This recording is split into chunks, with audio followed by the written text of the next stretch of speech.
ഹരി ഓം. കൽക്കിരുവികളായിരിക്കുന്ന എല്ലാ നാരായണന്മാർക്കും ശീലായപ്പൻ്റെ പ്രണാമം. ഇന്ന് വിഷ്ണുയോഗയുടെ 70ാമത്തെ പാഠമാണ്. ഭക്തിയാണ് നമ്മുടെ വിഷയം. ഭക്തിക്ക് തടസ്സം നിൽക്കുന്ന 3 ഘടകങ്ങളാണ് കാമം, ക്രോധം, അഹങ്കാരം. ഇത് മനുഷ്യനെ ബാധിച്ചു കഴിഞ്ഞാൽ മനുഷ്യന്റെ സർവനാശമാണ്. ഇന്ന് ലോകം ഇതേ പാതയിലാണ് സഞ്ചരിച്ചുകൊണ്ടിരിക്കുന്നത്. അതുകൊണ്ട് ലോകത്തിന്റെ സർവനാശം അടുത്തിരിക്കുകയാണ്.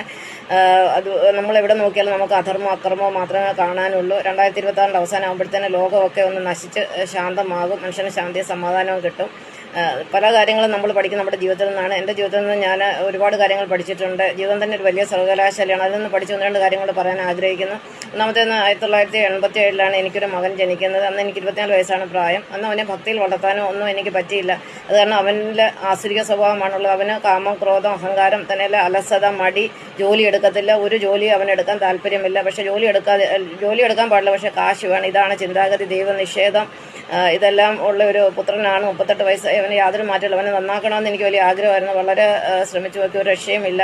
എന്നാൽ 1995 ഞാൻ ഗുരുവിൽ വന്നതിന് ശേഷം, അതായത് ഭക്തിമാർഗത്തിൽ വന്നതിന് ശേഷമാണ് അയ്യപ്പൻ ചേട്ടനെ കല്യാണം കഴിക്കുന്നത്. 2 മക്കളുണ്ടാകുന്നു. ഇന്ന് ഒരാൾക്ക് 25 വയസ്സുണ്ട്, ഒരാൾക്ക് 22 വയസ്സ്, ആണും പെണ്ണുമാണ്. ഈ കുട്ടികളെ കുറിച്ച് പറയാതിരിക്കാൻ പറ്റത്തില്ല. അവർക്ക് നല്ല ഭക്തിയും വിനയവും അച്ചടക്കവും. ഇന്നത്തെ കുട്ടികൾ യാതൊരു സ്വഭാവമില്ല, നല്ല അധ്വാനശീലരുമാണ്. 2 പേർക്ക് 20 വയസ്സായപ്പോഴത്തേന് ജോലി കിട്ടി. അവരവരുടെ കാര്യം നോക്കാൻ മിടുക്കരാണ്. അപ്പോൾ ഇന്നത്തെ തലമുറ നശിച്ചു പോകുന്നതിന് പ്രധാന കാരണം മാതാപിതാക്കൾക്ക് ഭക്തിയില്ല, ദൈവവിശ്വാസമില്ല, നല്ല ഈശ്വരചിന്തയിൽ കൂടെയല്ല മക്കളെ വളർത്തുന്നത്. അതാണ് ഈ സംഭവം. ഹരി ഓം. കൽക്കിരൂപികളായിരിക്കുന്ന എല്ലാ നാരായണന്മാർക്കും ശീലായപ്പൻ്റെ പ്രണാമം. ഇന്ന് വിഷ്ണുയോഗയുടെ 71ാമത്തെ പാഠമാണ്. ഭക്തിയോഗത്തിലാണ് നമ്മളിപ്പോഴും. നമുക്ക് ഭക്തിയോഗത്തിനോടൊപ്പം കർമ്മയോഗവും ജ്ഞാനയോഗവും കൂടെ പഠിച്ചെങ്കിലേ വിഷ്ണുയോഗം പൂർണ്ണമാവുകയുള്ളൂ. ഭക്തിയോഗത്തിൽ ഇന്ന് നമ്മൾ പഠിക്കാൻ പോകുന്ന സനാതന മൂല്യങ്ങളെക്കുറിച്ചാണ്. ഇതിൻ്റെ പ്രപഞ്ചത്തിൻ്റെ നിലനിൽപ്പിനെ അല്ലെങ്കിൽ പ്രപഞ്ചത്തെ നിലനിർത്തിയിരിക്കുന്ന മൂല്യങ്ങളാണ് സനാതന മൂല്യങ്ങൾ, അല്ലെങ്കിൽ ഇതിനെ ധാർമ്മിക മൂല്യങ്ങളെന്ന് പറയും, സാത്വിക മൂല്യങ്ങളെന്ന് പറയും. അപ്പോൾ ഇതിൽ നമ്മൾ ആദ്യം പഠിക്കാൻ പോകുന്ന സത്യത്തെക്കുറിച്ചാണ്. സത്തായിരിക്കുന്ന എന്തോ അതാണ് സത്യം. ഈ പ്രപഞ്ചത്തിനൊരു സത്യമുണ്ട്. ഈ പ്രപഞ്ചത്തിനെ സൃഷ്ടിച്ച ഒരു സത്യമാണ് ഈശ്വരൻ, അത് നാരായണനാണ്.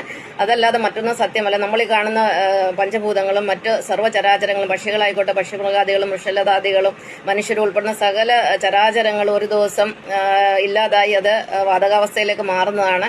അതിനുശേഷം പ്രപഞ്ചത്തിലുള്ള സകല ഗ്രഹങ്ങളും നക്ഷത്രങ്ങളും എല്ലാം വാതകാവസ്ഥയിലെത്തി പ്രപഞ്ചം ഒരു വലിയ ഒരു ബോൾ പോലെ, അതിനെയാണ് ബ്രഹ്മാണ്ടം എന്ന് പറയുന്നത്.